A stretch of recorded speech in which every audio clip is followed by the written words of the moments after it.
Picture this, the grand staircase of Althorp House, July 1981. The walls are lined with ancestral portraits, centuries of Spencers gazing down, in painted silence, as if aware that history is about to pivot. From the upper landing, a young woman in a flowing blue dress descends with careful grace. Her blonde hair catches the light of chandeliers that once illuminated kings and courtiers who visited this estate. To the outside world, she was still a kindergarten teacher, shy, modest, a supposed commoner chosen to marry a prince. But that was never the truth. Flowing through her veins was blood older than the Windsors could ever claim, blood heavy with secrets that had been concealed for centuries. Hey guys! Before we continue, if this tale keeps you company tonight, leave a like and subscribe, only if it truly feels natural. And now softly tell me, where are you listening from and what hour has the night brought you? The fairy tale image of Lady Diana Spencer meeting her destiny was a spectacle carefully framed for the cameras, yet beneath that glittering veneer lay a story far older than televised romance. Diana's ancestry contained mysteries that connected her to kings, queens, and illegitimate heirs who had shaped the course of English history. To understand her life is not merely to remember the global phenomenon of the people's princess, but to uncover genealogical shadows that reveal something far more unsettling. Diana was not just marrying into royalty, in many ways she was reuniting with it. The world in the 81 believed it was witnessing a commoner's triumph, a Cinderella tale plucked from obscurity. The Windsors themselves encouraged this narrative, presenting her as a blank canvas, innocent of court intrigue. But if we peel back the polished curtain of official statements and tabloid romance, the reality is far more complex. Diana's lineage contained branches that reached into the very heart of England's most tumultuous dynasties. Some of those branches were broken off deliberately, pruned by scandal or silenced by politics. Others had twisted around back doors and private chambers, surviving in secret until they emerged centuries later, concentrated in her. What makes this contrast so remarkable is the irony of perception. The House of Windsor, renamed during the First World War to bury its German roots, was in truth the dynasty with the more foreign bloodline. Diana's Spencers, however, were as English as the soil beneath Althorp's oaks, while the camera zoomed in on a blushing bride-to-be history itself, whispered a different story that this young woman carried within her veins, a claim older, deeper, and perhaps more authentically royal than the man she was about to marry. Those who walked Althorp's halls that summer could almost feel it, though few could name it. Each family portrait bore silent witness. Soldiers, statesmen, courtiers, duchesses, all part of the Spencer inheritance. This house had not simply produced nobles, it had absorbed over generations the hidden legacies of kings. In that moment, Diana's descent was more than a social metaphor. It was a literal re-emergence of bloodlines buried in secrecy, a return of royal currents thought long extinguished. And so we begin here, not at the wedding in St. Paul's, not at the tragic crash in Paris, but at the moment when a young woman descended a staircase unaware of the weight of centuries pressing behind her. For the story of Diana Spencer is not only the story of a princess adored and betrayed, it is the story of how a hidden genealogy, royal children, unacknowledged affairs, concealed dynasties bent but not broken resurfaced in the most unlikely way. To see Diana as only a commoner bride is to miss the point entirely. She was in truth a vessel of history carrying within her veins the forgotten and forbidden legacies of England's past. What she represented was not simply romance, but reunification, a silent collision of bloodlines that had once threatened the stability of the crown itself. This is the secret descent of Diana from staircase to throne, from hidden lineage to world stage. And as we trace her ancestry through scandal, secrecy, and survival, we uncover not just who she was, but what the monarchy itself has always sought to obscure. To understand Diana's significance, we must step back and look at the families whose destinies intertwined that summer of 1981. The Windsors, Britain's ruling house, were not always Windsors. Their name was an invention of war, a rebranding during the First World War, to bury the inconvenient truth that the family was at heart German. Before 1917, they were the House of Saxe-Coburg and Gotha, descendants of Prince Albert, the German consort of Queen Victoria. Shells were falling on British soil from German guns, and anti-German sentiment ran so high that King George V had little choice but to trade his ancestral surname for one borrowed from a Berkshire Castle Windsor. It was a calculated act of survival, a reminder that names in royal history are not just symbols but shields. The Spencers, by contrast, never needed camouflage. Their roots were sunk deep into English soil, stretching back unbroken for centuries. From the 16th century onward, they rose steadily through land. Marriage and loyalty to crown yet always remained distinctly English in heritage. Their fortunes were built not on foreign alliances, but on the wide pastures of Northamptonshire, where their ancestral seat at Althorp became the heart of their lineage. When Diana descended those stairs, she carried not only the grace of her own youth, but the echoes of generations who had carved their place in England's social fabric long before the Windsors had anglicised their name. In the rigid hierarchies of aristocratic England, noble blood meant far more than wealth or titles. It was proof of lineage, an unbroken thread that could be traced on vellum, back to barons at Hastings, or courtiers in the age of Elizabeth. The Spencers had this in abundance. Their heraldry proudly displayed in stained glass, and on marble plaques declared their ancient alliances. In an era when genealogy was a political weapon, they held it like a sword. By the 17th century, they were firmly embedded in England's ruling elite. Robert Spencer, the first Baron Spencer of Wormlaketon, was elevated by James I himself. Later, the family acquired the earldom of Sunderland, their influence swelling through strategic marriages with other great houses. Unlike the Windsors, who had to shed their foreign skin to seem acceptable, the Spencers were authentically, undeniably English. And this distinction mattered. In a monarchy often accused of being out of touch with the people it ruled, bloodlines carried symbolic weight. The Windsors represented continuity of office, the institution of monarchy clinging to survival. The Spencers represented continuity of soil, the ancient nobility of England itself. In Diana, these streams converged, not the outsider stepping into a foreign court, but the embodiment of England's own aristocratic heritage entering into a family that had always seemed a little foreign to the island it ruled. The irony did not escape those versed in genealogy. When Diana was presented to the world as a commoner bride, it was a simplification bordering on absurd.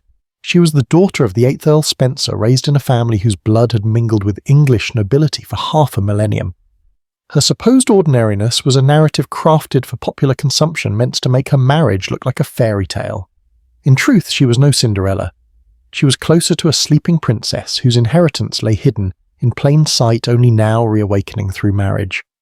This contrast between the Windsors and the Spencers reveals the deeper undercurrent of Diana's story.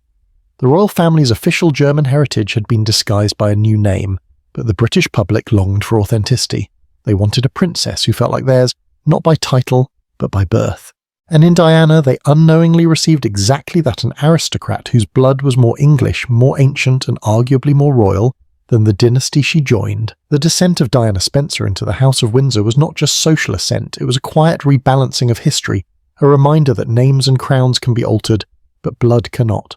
If Diana Spencer's ancestry surprises us, perhaps the most striking thread leads back to one of the most controversial figures of Tudor England, Henry Fitzroy. The very name tells its story. Fitzroy meaning son of the king, and in an age when monarchs went to great lengths to deny the existence of illegitimate offspring, Henry VIII did something extraordinary, he acknowledged. This boy openly paraded him before his court and lavished him with honours more befitting a prince than a bastard. Born in 1519 to Elizabeth Blount, one of Henry's companions before his ill-fated marriage to Catherine of Aragon, Fitzroy represented something more than another dalliance. He was proof that the king could father a healthy male heir. In a court suffocated by whispers of Catherine's failure to produce surviving sons, the arrival of a robust living boy was nothing short of a miracle. Henry VIII was so proud of him that he did the unthinkable. He placed the child at the centre of royal spectacle. The infant was carried into the great halls of Greenwich, held aloft before nobles as if to shout, "Look, I am no barren king!" By the time Fitzroy reached adolescence, his status was unmatched among illegitimate heirs in English history. He was made Duke of Richmond and Somerset, two of the grandest titles in the kingdom. He was appointed Lord Lieutenant of Ireland, Keeper of the City of Bristol, and Warden of the Marches towards Scotland. In effect, Henry VIII had built for him the portfolio of a prince of the blood, a shadow heir, for a throne still desperate for continuity. Court whispers grew louder. Could Fitzroy be legitimised? Would the Pope recognise him as successor if Catherine of Aragon bore no son? After all dynasties had survived through illegitimate heirs before William the Conqueror himself had been called the bastard. The idea was not entirely absurd, yet the weight of politics pressed down.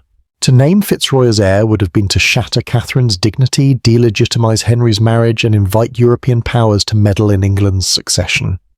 Instead, Fitzroy remained in limbo, honoured as a prince, yet always one step removed from true legitimacy. His life ended tragically early in 1536 at just 17, likely from tuberculosis. He died without issue, and with him it seemed the king's experiment of openly elevating a bastard perished too. But history is rarely so clean. Bloodlines linger in quiet corridors long after names vanish from succession charts. Fitzroy's descendants through complex webs of noble marriages did not disappear. They threaded their way through the English aristocracy hidden in the fabric of families like the Spencers. When Diana walked down the aisle in 81, she carried in her veins the legacy of that boy once paraded in pride before Henry's court, a reminder that illegitimate blood, though unacknowledged, can seep back into power centuries later. This is where the story becomes more than genealogy. It is a mirror of Tudor politics itself.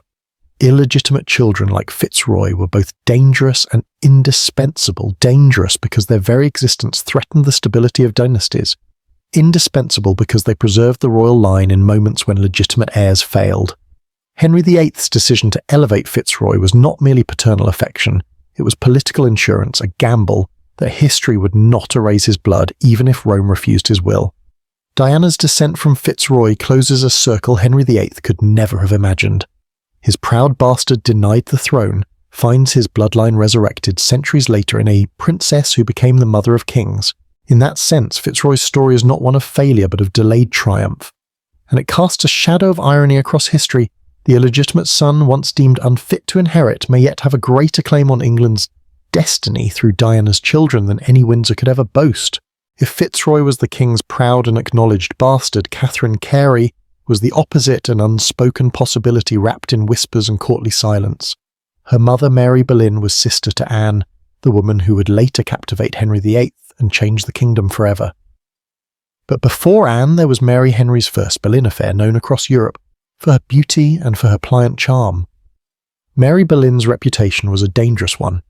She had been mistress not only to Henry, but also, according to rumour, to King Francis III of France during her youthful years at the French court. By the time she returned to England and became one of Catherine of Aragon's ladies-in-waiting, she had already earned a scandalous nickname, the English Mare, a cruel slur for a woman courted by kings. When she caught Henry's eye, her marriage to William Carey could not shield her. The king's interest eclipsed her husband's status, and for several years she was the undisputed royal favourite. It was during this liaison that Catherine Carey was born in 1524. Officially, she was the child of William Carey, yet the timing raises questions historians have never resolved. Catherine's birth fell squarely in the period of Mary's relationship with Henry, a time when the king was frequently visiting her chambers. Gossip rippled through court circles. Even the imperial ambassador Eustace Chapuys wrote veiled letters hinting that Henry's relations with Mary had produced issue. Henry himself never acknowledged Catherine as he did Fitzroy. Why likely? Because to do so would have been far more explosive. To admit paternity of Catherine would mean entangling himself with the Boleyns at a moment when dynastic politics were already volatile. When his attention shifted to Anne Mary's younger sister, recognition of Catherine would have made his eventual marriage to Anne scandalous beyond measure. It would mean he had fathered a child with his sister-in-law, a relationship considered incestuous under canon law. The safest course was silence, yet silence does not erase blood. Catherine Carey grew to maturity, married Sir Francis Knollys, and became matriarch of a sprawling family that interwove itself into the fabric of the Elizabethan court.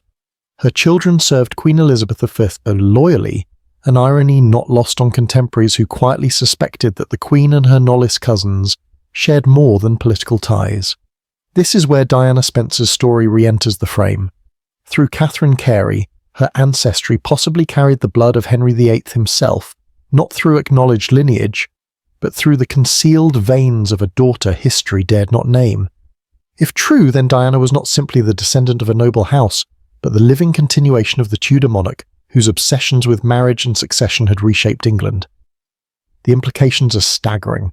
For centuries, historians have debated Henry VIII's legacy as one of shattered marriages, broken faith, and desperate pursuit of a male heir. Yet through Catherine Carey's line, the king may have achieved what he always sought, but never recognised lasting dynastic continuity.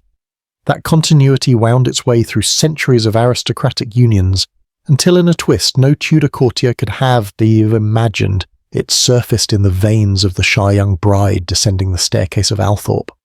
Catherine's shadow reminds us of a truth the Tudors themselves feared illegitimate or unacknowledged children could wield dynastic influence long after official heirs were dust. Diana centuries later embodied this truth. She was not only marrying into royalty, she may have been returning Tudor blood to the throne itself. July 29th, 1981, the bells of St. Paul's Cathedral thundered across London, rolling like cannon fire across the Thames. Television cameras captured every angle: the gilded carriages, the processions of footmen in scarlet livery, the expectant crowd stretching down the Mall. For the world, it was the wedding of the century, the closest thing to a modern fairy tale. A shy 19-year-old commoner marrying the heir to the throne. The image was irresistible, so much so that few bothered to question its deeper significance. But beneath the lace and trumpets, something more ancient stirred. This was not merely a love story or even a political alliance, it was the reunion of bloodlines sundered centuries before.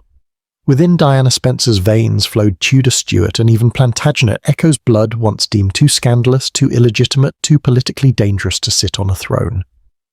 Now walking down the long nave of St. Paul's, that same blood re-entered the monarchy cloaked in bridal white. The public, watching in rapture, believed they were witnessing a modern Cinderella tale. The narrative of the common girl and the prince played well on television, reinforcing the monarchy's mystique of accessibility. Yet genealogical reality told a more ironic story. Diana was not an outsider lifted into royalty, she was a vessel through which dormant dynastic claims reawakened.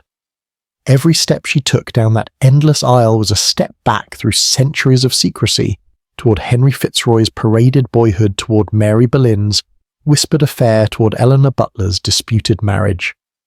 The sheer symbolism of the moment was staggering. Where kings had once denied hidden or erased their illegitimate offspring, history itself seemed to conspire to bring those bloodlines back centuries later into the heart of monarchy. The House of Windsor, desperate to project stability after decades of dwindling public faith, unwittingly embraced the very legacy it had tried to bury, the legacy of royal indiscretion scandal and unacknowledged heirs. For Diana's sons, the implications were even greater. William and Harry would not merely be Windsors, they would carry in their very genes the hidden strands of Tudor legitimacy that had once been shut out of succession.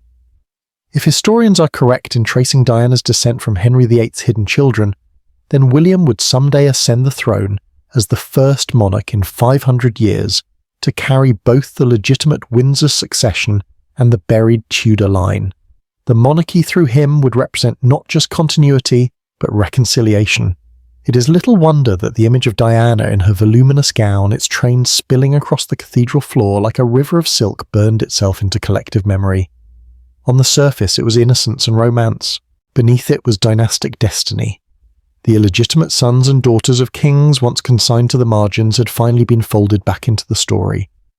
The wedding at St. Paul's was not merely spectacle. It was history correcting itself, bloodlines circling back to the centre of power. And the irony could not be sharper. The world saw a fairy tale. But what it truly witnessed was a quiet, almost invisible act of ancestral reunification, one that would shape the destiny of Britain's crown for generations to come. Before Diana Spencer ever walked the aisle at St. Paul's, another woman's marriage secret whispered and contested had shaken the very foundations of English royalty. Her name was Lady Eleanor Butler. She was no mere courtly fling. She was, according to one of the most explosive claims in late medieval history, the rightful wife of King Edward IV. And if that was true, then nearly everything that followed the princes in the Tower, the rise of Richard III, the Tudors themselves, was built upon quicksand. The story is tangled in the mists of the Wars of the Roses, when royal legitimacy could make or unmake kingdoms. Edward IV, the dashing Yorkist king, was said to have pledged himself to Eleanor Butler, daughter of the Earl of Shrewsbury, in a binding pre-contract of marriage. In 15th century law, such a contract carried almost as much weight as the wedding vows themselves. If it existed, then Edward's later more public marriage to Elizabeth Woodville was invalid. That would render all of Elizabeth's children illegitimate, including the young Edward V and Richard of Shrewsbury, better known as the tragic princes in the Tower. It was Richard III and Edward's ambitious younger brother who seized upon this claim. When Edward IV died suddenly in 1483, Richard declared his nephews barred from succession, citing the pre-contract with Eleanor Butler as proof. Parliament endorsed the argument, and Richard was crowned. The princes disappeared soon after, swallowed into one of history's most enduring mysteries. The Butler controversy had not only toppled a royal marriage, it had altered the very course of the crown. What makes this even more remarkable is how it connects, however indirectly, to Diana Spencer's own lineage. Through the web of noble alliances that defined the medieval aristocracy, the Spencer family absorbed connections to the Butlers and their kin. This meant that Diana's ancestry touched upon one of the most contested marital scandals in English history, a hidden thread weaving her family into the dynastic chaos of the 15th century. The echoes of Eleanor Butler's claim did not die with Richard III's fall at Bosworth. They rippled outward for generations, shaping how kings justified their rule and how dynasties clung to power. The Tudors, eager to legitimize their fragile claim, made certain the Butler controversy was buried beneath their victory narrative. But it remained a ghost in the record, a reminder that secret vows and hidden marriages could destabilize empires. Seen through this lens, Diana's own story gains another layer of irony. Her bloodline carried not only the legacy of acknowledged royal bastards, but also the shadow of disputed legitimacy that once tore the Plantagenet crown apart. In her veins converged the chaos of secrecy, scandal, and usurpation, the very forces that had shaped English monarchy for centuries. Thus, when Diana stood beneath the soaring dome of St. Paul's, she unknowingly embodied more than the union of Spencer and Windsor. She was the living heir of histories written in whispers and overturned by hidden contracts, the quiet reappearance of Eleanor Butler's forgotten claim. If Eleanor Butler's disputed vows plunged the English crown into crisis, it was another woman, quite calculating and relentless, who emerged to stabilize it. Her name was Margaret Beaufort. To speak of Diana Spencer's ancestral inheritance without invoking Margaret is impossible, for it was she who, against all odds, forged the Tudor dynasty from the ashes of civil war. Margaret was no ordinary noblewoman. She was a descendant of John of Gaunt, the powerful third son of Edward III, and his longtime companion Catherine Swynford. Their children, the Beauforts, carried the royal Plantagenet blood, but with a caveat. Born out of wedlock and later legitimised when John married Catherine, the Beauforts were declared by royal decree as barred from inheriting the throne. It was a mark that might have ended their dynastic ambitions forever.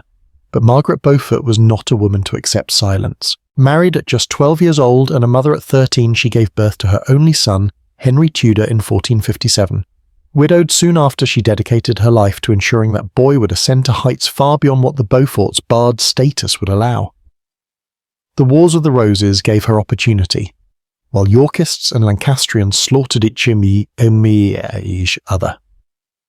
Margaret spun webs of loyalty, bribery, and clandestine negotiation. She married strategically, binding herself to families on both sides of the conflict. She moved like a shadow in the corridors of power, waiting for the right moment. That moment came in 1485 when her son landed at Bosworth with French support. Richard III fell, and Henry Tudor was crowned Henry VII, the first king of a new dynasty. Margaret had done the impossible. She had taken a boy whose claim was legally fragile, whose lineage was stained by illegitimacy, and forced him onto the throne of England. Her legacy was more than maternal ambition. It was proof that illegitimate bloodlines, when carried with cunning, could reshape nations. And here lies the bridge to Diana Spencer. Through the Spencers' complex web of marriages, Diana was linked to Margaret Beaufort, and thus to the legitimised though once excluded descendants of John of Gaunt. The very blood that had clawed its way from bastardy to kingship centuries earlier found new expression in Diana. This connection is not simply genealogical trivia. It reflects a theme repeating itself across English history, that blood deemed unfit for the throne has a way of resurfacing, finding its path back to power. Margaret Beaufort embodied that determination in life. Diana, centuries later, carried it in her veins, unknowingly uniting the past struggles of legitimacy with the modern monarchy's future. Margaret's genius was not in armies, but in patience and persistence. She understood that dynasties are not only made on battlefields, but preserved in bedchambers and parchment contracts. Her hand shaped the fate of England more than any sword. That same iron thread of survival and strategy ran through the Spencer family, positioning them as custodians of royal bloodlines long after official heraldry tried to erase them.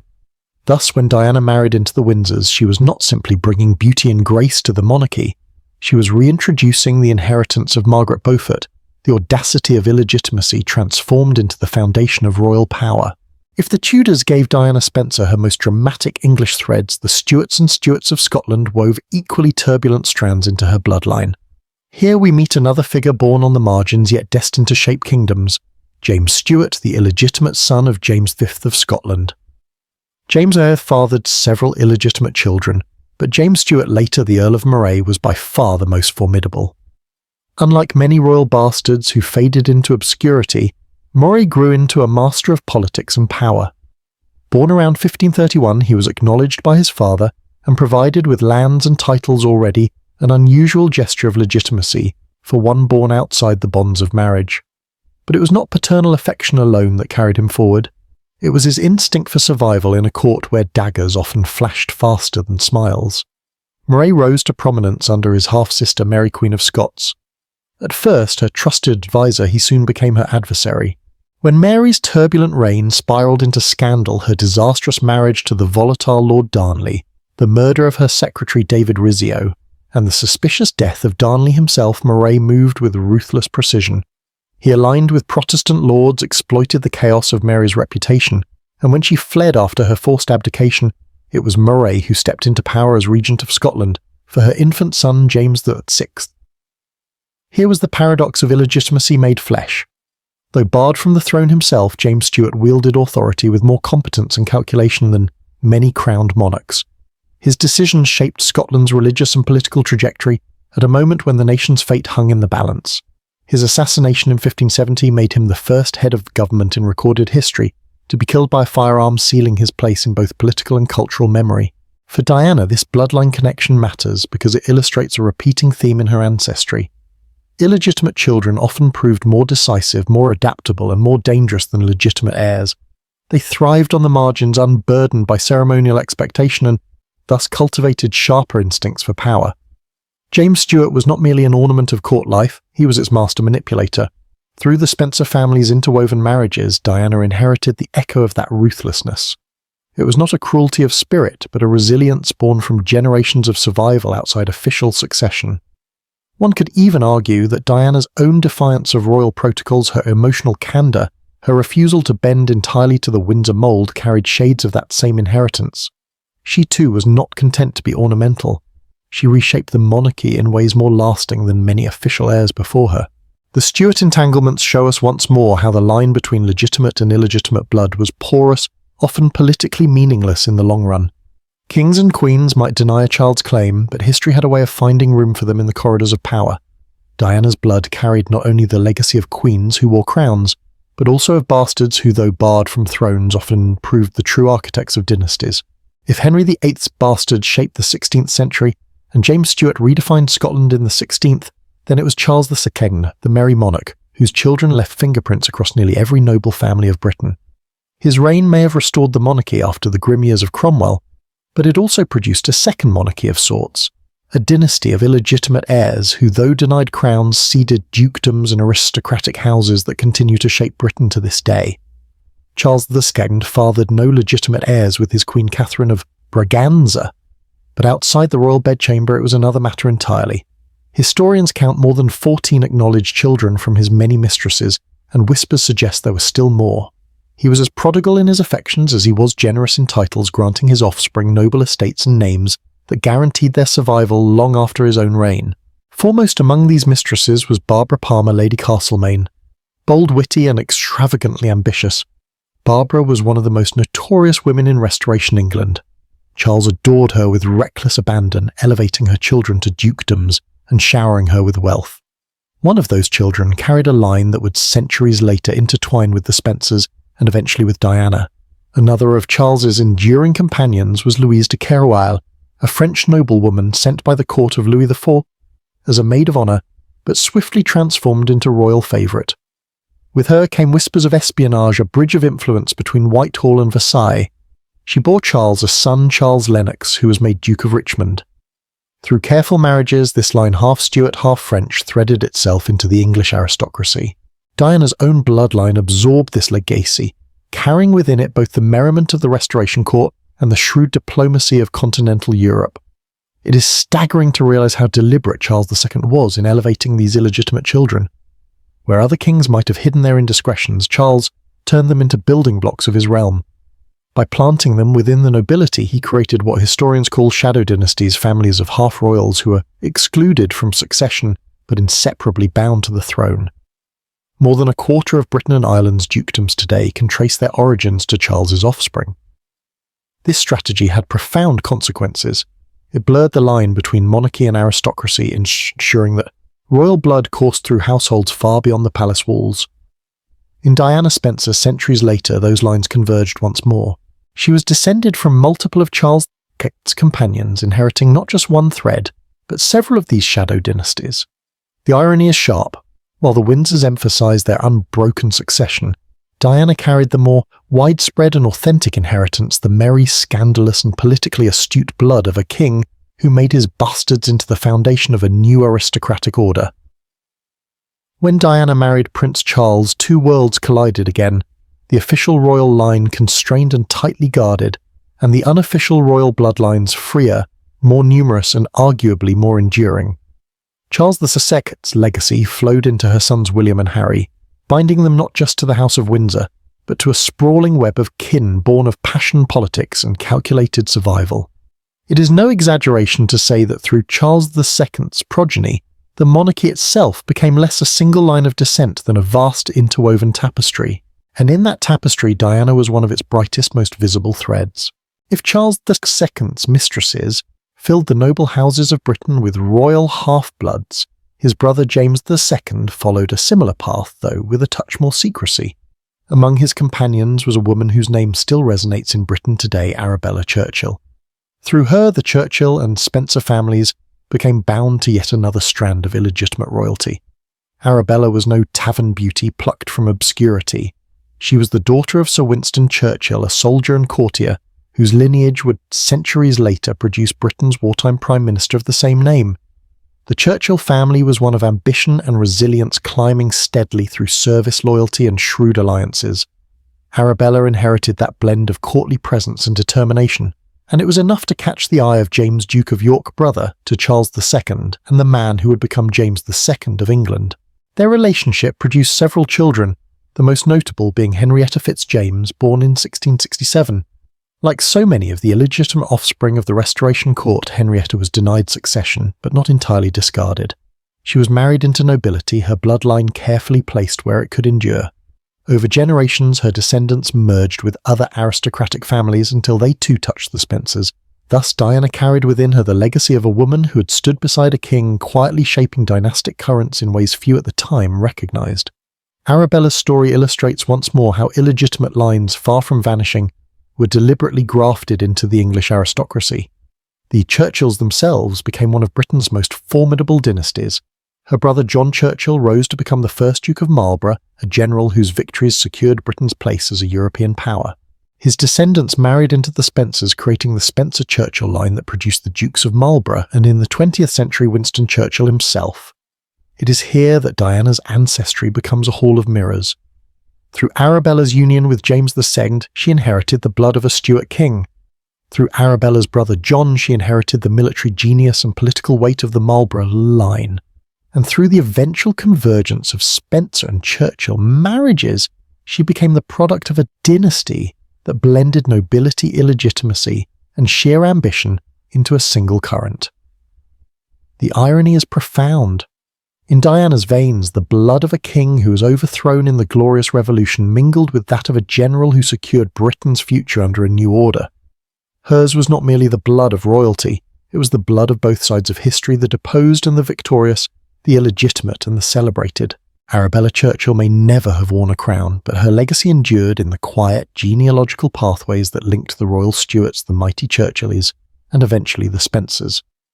When Diana entered the House of Windsor, she was not only bringing back Tudor and Stuart bloodlines, she was reintroducing the memory of those shadowy alliances where mistresses and illegitimate children shaped the course of Britain's aristocracy just as surely as crowned monarchs. By now the pattern is unmistakable. Again and again the trail of Diana's ancestry leads not only to monarchs and queens but to their shadows, their companions, their unacknowledged children, the families who carried royal blood in silence.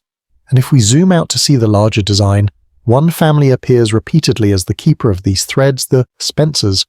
The Spencers were not merely noble landowners. They were genealogical strategists, Across centuries, their marriages reveal a remarkable consistency. Generation after generation, they allied themselves with families that carried the quiet stain and the hidden prestige of illegitimacy. Where official royal succession sought to erase or deny these lines, the Spencers absorbed them carefully, weaving them into their own family tree. Marriage records from the 16th and 17th centuries bear this out. Spencer sons and daughters wed descendants of Fitzroys, of Careys, of Churchills, who had known both favour and scandal. These were not coincidences. In an aristocratic world obsessed with blood, the Spencers recognised that even illegitimate royal veins were valuable. Royal mistresses might be disgraced and their children barred from succession, but their blood remained potent currency in the economy of status. By collecting and preserving these lines, the Spencers became in effect custodians of royal ancestry too controversial for official recognition. They carried within their family the genetic memory of kings who could not acknowledge their children, queens who were erased, and heirs who were denied legitimacy. While monarchs sought to control the story of their own bloodlines, the Spencers quietly gathered up the fragments like curators of a hidden museum. This strategy had profound consequences. It allowed the Spencers to rise steadily in prestige, positioning themselves as one of England's great aristocratic houses, but it also made them into something more subtle, a parallel royal line. They were not kings or queens, but they were the keepers of royal blood that might one day be needed to strengthen or even rescue a dynasty grown fragile through centuries of intermarriage. It is here that Diana's story takes on an almost fated quality. By the late 20th century, the House of Windsor was facing a quiet crisis, its bloodline interwoven with European royalty but increasingly limited, lacked the breadth and deep-rooted English heritage that the monarchy needed to project stability. Diana Spencer, descendant of Tudors, Stuarts, Plantagenets and Shadow dynasties, was in a sense the culmination of her family's centuries-long role as custodians. When she entered St. Paul's in 81, she was not only a bride, she was the vessel of all the hidden royal currents her ancestors had deliberately preserved. The irony is striking. The monarchy had tried for centuries to erase illegitimate heirs from its official narrative, yet it was precisely those heirs carefully gathered into the Spencer bloodline who re-entered the royal family through Diana. The dynasty could deny their existence in parchment and proclamations, but blood tells its own story, and through Diana that story became impossible to ignore. When we think of Diana Spencer's bloodline, our eyes instinctively turn toward England, the Tudors, the Stuarts, the great houses of Europe. But her ancestry does something extraordinary. It crosses the Atlantic. Hidden in the pages of genealogical charts lies a surprising revelation. Diana was kin, however distantly, to the architects of the United States itself. The connection begins in the 17th century when younger sons of England's nobility, unlikely to inherit estates at home, sought fortunes in the New World. They carried with them the prestige of ancient families and married into the rising elites of the colonies. Over time, these unions seeded America's own aristocracy, statesmen, planters, and eventually presidents whose ancestry could be traced back to noble halls in England. Diana's lineage touches several of these founders. Through complex but well-documented family trees, she was related to George Washington, the commander who secured American independence, and to John Adams and John Quincy Adams, two of the nation's early presidents. These were not direct descents, but cousinly ties, threads woven through colonial marriages that bound English aristocracy to American leadership. It is easy to forget that America's founding generation, while breaking from monarchy, was still deeply shaped by European bloodlines. Colonial elites married strategically just as their English counterparts did, ensuring their families carried both wealth and pedigree. By the 18th century, the leading families of Virginia, Massachusetts, and Pennsylvania could boast distant connections to English nobility, connections that gave them a cultural authority even in a republic. For Diana, this meant that her ancestry was not only royal but transatlantic. She symbolically bridged the two worlds once torn apart by revolution, the old world monarchy her husband represented, and the new world democracy her cousins helped to create. That dual heritage carried profound symbolism. When she visited the United States in the 80s and drew immense crowds, perhaps part of the fascination was unconscious recognition. Here was a woman whose blood connected both sides of the Atlantic, a living embodiment of shared history. The Spencers, by marrying into families tied to America's colonial gentry, had extended their role as custodians of heritage beyond Britain itself. They preserved not only the hidden bloodlines of English kings, but also the genealogical kinship that linked two nations. In Diana, the same story repeated. What seemed like a commoner marrying a prince was in truth the convergence of dynasties across oceans. Her sons, William and Harry, therefore carry more than Windsor or Tudor legacies. They carry within them ancestral ties to the very men who wrote America's Declaration of Independence and Constitution. The irony is exquisite. The heirs of Britain's crown are in their veins kin to the rebels who once tore the empire apart. Few names in English history resonate like that of Anne Boleyn. Her rise dazzled Europe, her fall shook a kingdom. She was the woman who changed religion itself, who split England from Rome, and who lost her head when she failed to provide Henry VIII, the one thing he craved above all, a surviving male heir. In 1536, after a whirlwind of trials and accusations, Anne was executed at the Tower of London, her blood staining the very stones of power. To Henry it seemed the end of the Boleyn experiment, the erasure of a family that had risen too high and too fast. And yet history has a taste for irony. While Anne's line was cut short, her sister Mary's lived on. Mary Boleyn, often dismissed as the other, Boleyn girl, had already borne children, one of whom, Catherine. Carey may well have been Henry's own. Whether Henry acknowledged her or not, Catherine survived, married well, and seeded a line of descendants that would quietly endure through centuries of English aristocracy. It is here that Diana Spencer re-enters the story. Through Mary's bloodline, Diana was connected to the very family Henry had tried to erase. The irony could not be sharper. The king who destroyed Anne to secure a male heir may, through Mary's descendants, have given England its most enduring dynastic legacy. What Henry sought to obliterate returned not in the form of a son seated beside him, but in the veins of a princess centuries later, one who would become mother to heirs of the modern crown. Henry's obsession with sons blinded him to the resilience of bloodlines. He could annul marriages, execute queens, and legislate away legitimacy, but blood has its own will. It flows in unexpected channels, hidden in daughters, preserved in lines thought unimportant. Mary Boleyn's descendants remind us that history often survives not in the grand gestures of kings, but in the quiet endurance of families who escape the spotlight. For Diana, the Boleyn connection is more than a genealogical curiosity. It is a living irony that challenges the very logic of Henry's reign. He feared dynastic failure so intensely that he tore his kingdom apart, yet the survival of his line. If indeed Catherine Carey was his daughter, came not through his wives but through a sister-in-law he cast aside. Thus when Diana's son William ascends the throne, he may embody what Henry VIII could never have imagined, the restoration of Boleyn blood to the crown. The line Henry sought to obliterate has, through resilience and chance, returned to its place at the heart of monarchy. It is a story that reminds us of history's quiet defiance. Dynasties rise and fall, kings rage and destroy, but bloodlines slip through the cracks of power, waiting centuries to re-emerge. Diana was proof of that. She was the living irony that Anne lost her crown, but Mary's blood would one day wear it again. For many, the story of the Plantagenets ends with Richard III, the king slain at Bosworth Field in 1485. Shakespeare immortalised him as a villain, and Tudor propaganda painted his defeat as the end of a bloodline. Officially, the dynasty was extinguished, swept away by the Tudors. But history, as always, is rarely so neat. The Plantagenets did not vanish, they went underground. Their blood flowed quietly through illegitimate branches, filtered into noble marriages, and eventually resurfaced centuries later in families like the Spencers. The Plantagenets had ruled England for over 300 years. They built cathedrals, fought the 100 Years' War, and left a dynasty whose brilliance was matched only by its brutality.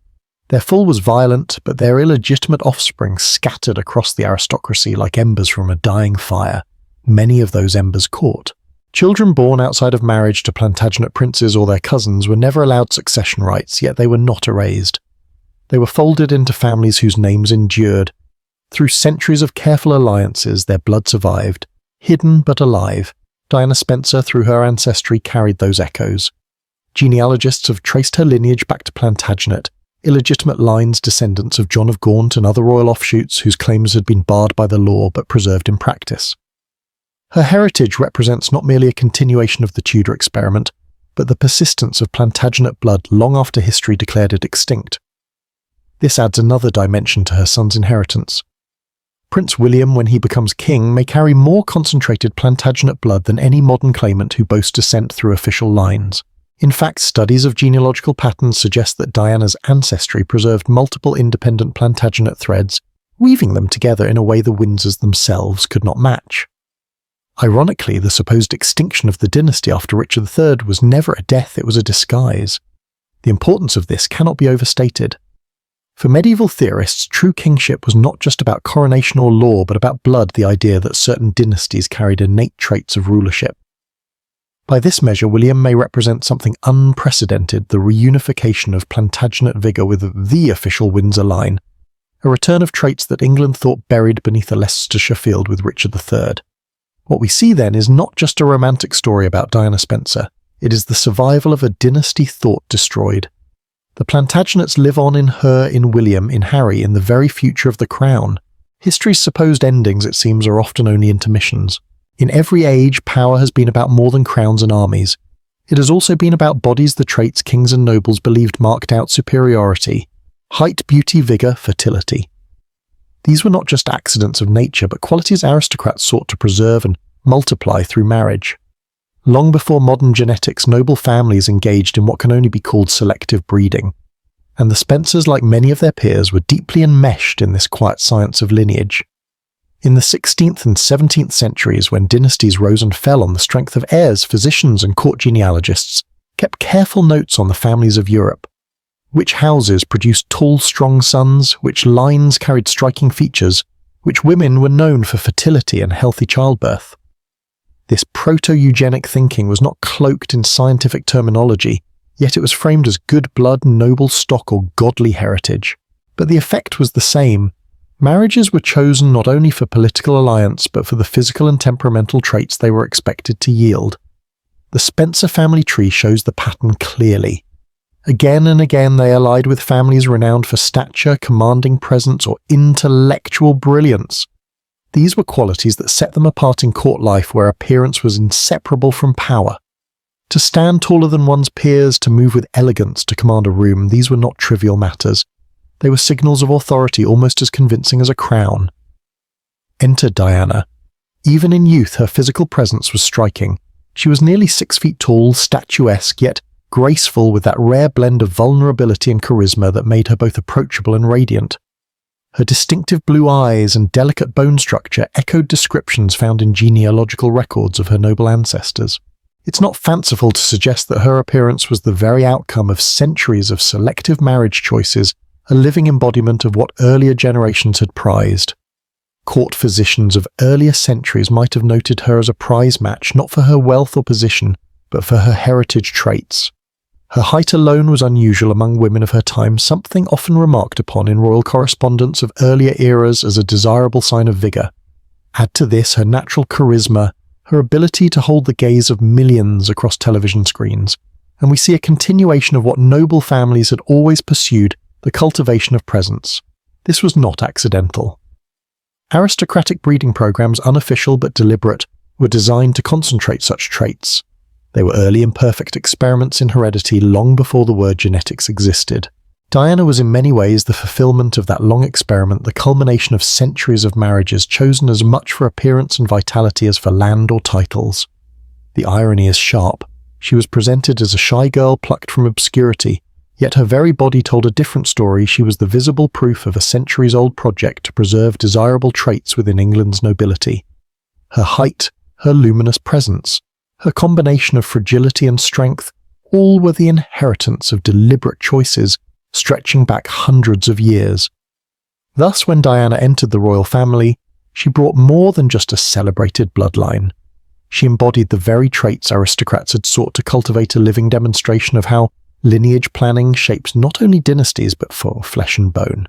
When Diana Spencer walked down the aisle at St. Paul's, she carried within her centuries of hidden royal blood. But the true impact of her ancestry would not be seen in her alone. It would manifest most clearly in her sons.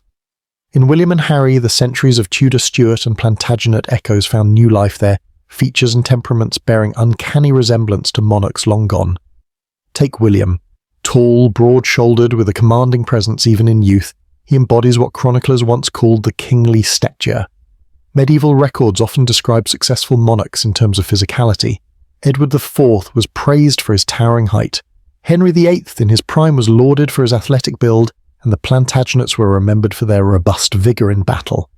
William's frame recalls those descriptions as though the Plantagenet line, thought extinguished with Richard III, had quietly resurfaced through Diana. His face too carries Tudor echoes, the strong jawline, the unmistakable nose features once carved into coins and painted in court portraits. It is as if history itself through blood has chosen to repeat its image. Then there is Harry. Where William carries the poise of a statesman, Harry radiates the instincts of a soldier. His military service, his protective loyalty to comrades, his outspoken defense of family. These are not mere personality quirks. They mirror traits medieval writers once attributed to warrior kings. Chroniclers of Richard the Lionheart emphasized his courage in combat above all else. Accounts of James Stewart, the Earl of Moray, described his political ruthlessness and martial discipline. Even Henry V, remembered, as both warrior and king, was praised for his instinct to lead men in battle.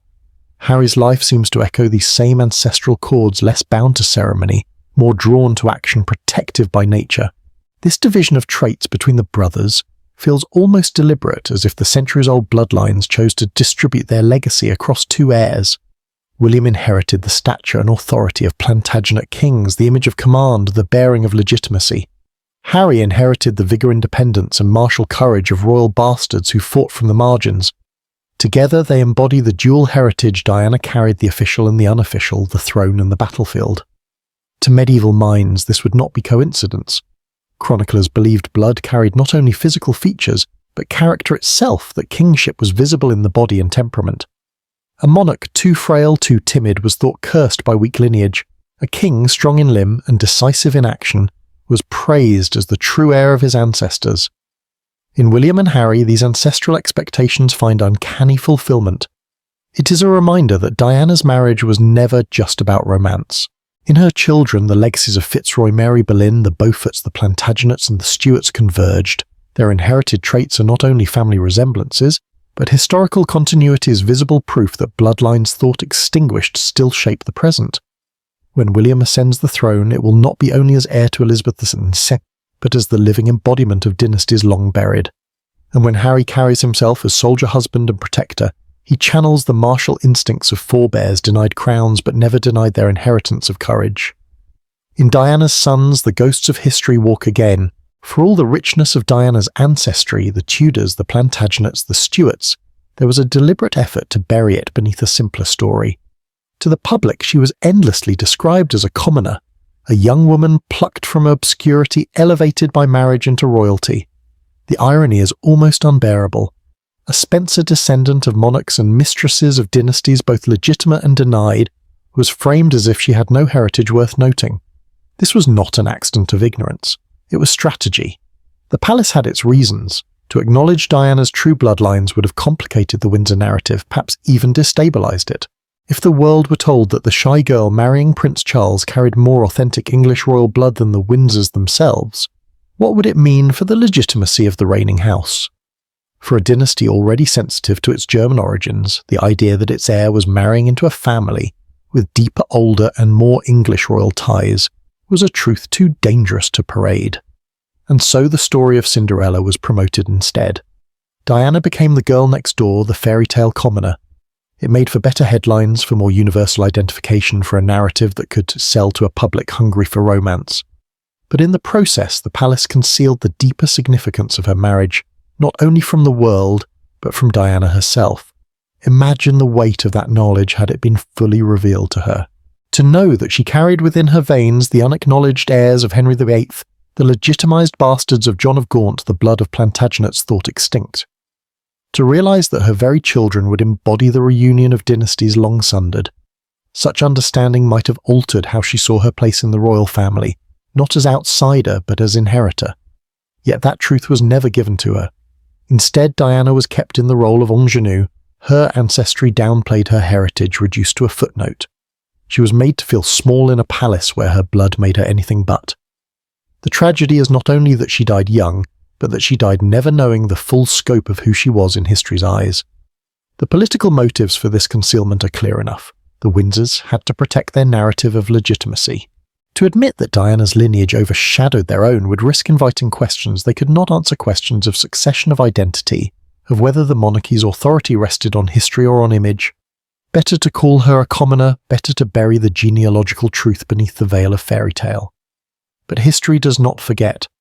Today, as genealogists map her ancestry, and historians trace the threads the palace once hid, we see the irony fully.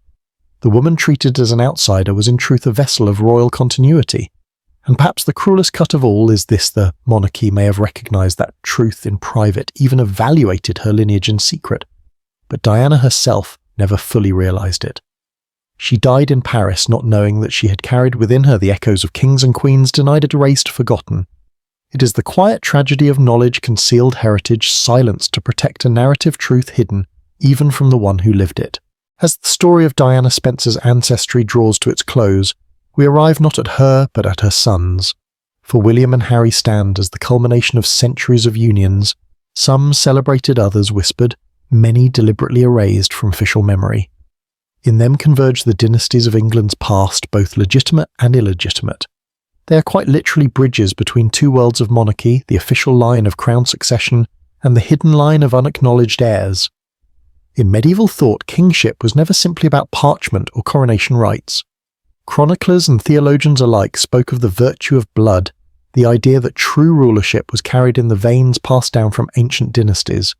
To be king was to embody in body and spirit the inheritance of 1,000 years. A monarch could be crowned, but without the right blood he was seen as incomplete. This belief haunted England for centuries through usurpations and wars of succession, through battles where banners proclaimed not just armies but lineages. Diana's legacy reactivates that medieval idea. Through her, William and Harry do not merely inherit Windsor legitimacy, they embody the return of lines once deemed too scandalous, too illegitimate, or too politically dangerous to sit upon the throne. They carry the vigour of the Plantagenets, the ambition of the Tudors, the cunning of the Stuarts, the fertility of Charles the Scout's shadow dynasties, and the resilience of the Beauforts. They are the living convergence of 5 centuries of contested inheritance. William in particular represents something England has not seen since the 15th century, a monarch who embodies both the recognised succession and the forgotten heirs. When he ascends the throne, he will not just wear the crown of Windsor. He will carry within him the ancestral authority of dynasties once thought extinct. Henry VIII's hidden children, Mary Boleyn's line, the legitimised bastards of John of Gaunt, the echoes of Richard III's defeated house. His kingship will not only be constitutional but ancestral, a reunification of bloodlines long separated. Harry, though outside the line of succession, now embodies a different side of that inheritance, the warrior instincts of royal bastards who carved their own destinies. In him we see the echoes of James Stuart, Earl of Moray, the protective courage of Plantagenet princes, the restless independence of Charles II's sons. Even without a crown, he manifests the same ancestral traits that shaped monarchs of the past, proof that authority in royal blood is not limited to thrones but expressed in character. And so Diana's true legacy is not only her compassion, her modernity, her tragic humanity. It is her role as genetic reunifier, the vessel through which long-buried dynasties return to the heart of the monarchy. The crown may have tried to erase those lines, but through her they resurfaced undeniable and enduring. When history looks back on Diana Spencer, it will see more than the fairy tale bride or the beloved princess who died too young. It will see the woman who carried within her the ancestral memory of England itself, the hidden, forbidden, and forgotten bloodlines that shaped the nation's destiny. And in her sons that memory lives on, ready to stand once more in the light of a throne. It is the great irony and the great truth.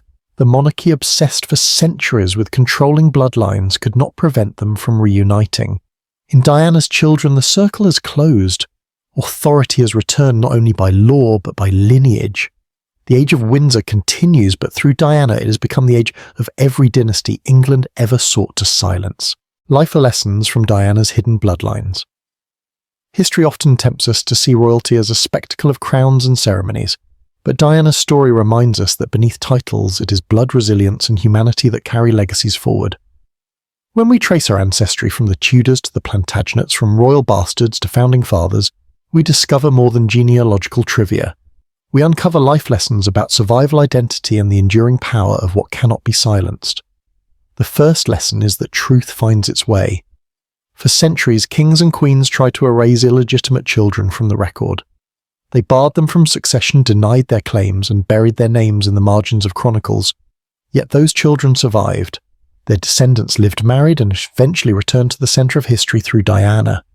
The lesson is simple but profound. What is real cannot be erased forever.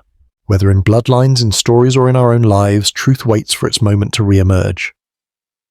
The second lesson is that strength often comes from the margins. Many of the figures in Diana's ancestry, Henry Fitzroy, Catherine Carey, James Stuart, the children of Charles II, were denied legitimacy. Yet it was precisely their outsider status that made them shrewd, adaptable, and resilient. They navigated courts more dangerous than the battlefields, and left legacies far greater than their legitimate counterparts. In life too, we often discover that those pushed aside develop the strongest instincts for survival and influence. The third lesson is that lineage is more than blood, it is character. Medieval chroniclers believed royal traits could be seen in stature, courage, and presence. Whether or not that is literally true, Diana's children embodied the qualities once praised in ancient King William's calm authority, Harry's protective vigour. These traits remind us that what we inherit is not only physical but moral and spiritual. Our families give us not just names but ways of standing in the world. The fourth lesson is that stories shape power. The palace insisted on calling Diana a commoner even as her ancestry rivaled the Windsors. Why? Because the story mattered more than the facts. Narrative has always been a weapon used to crown kings, to justify wars, to define identities. The lesson for us is to be wary of the stories we are told and to seek the deeper truth beneath them. Often the official version hides as much as it reveals. The fifth and final lesson is that legacy is unpredictable. Henry VIII executed Anne Boleyn to erase her line, but through Mary Boleyn it endured. The Plantagenets were extinct, yet their blood flowed into Diana's veins. The monarchy tried to frame Diana as an outsider, yet she may have been its most authentic heir. In our own lives, we cannot always control how we are remembered, but we can trust that what we build, our character, our courage, our compassion, may outlive us in ways we never imagined. Diana's story, then, is not just about crowns and dynasties, it is about how resilience triumphs over erasure, how hidden strengths shape destiny, and how legacies, whether royal or ordinary, find their way back into the light. Thank you, subscribe now and don't miss what's to come.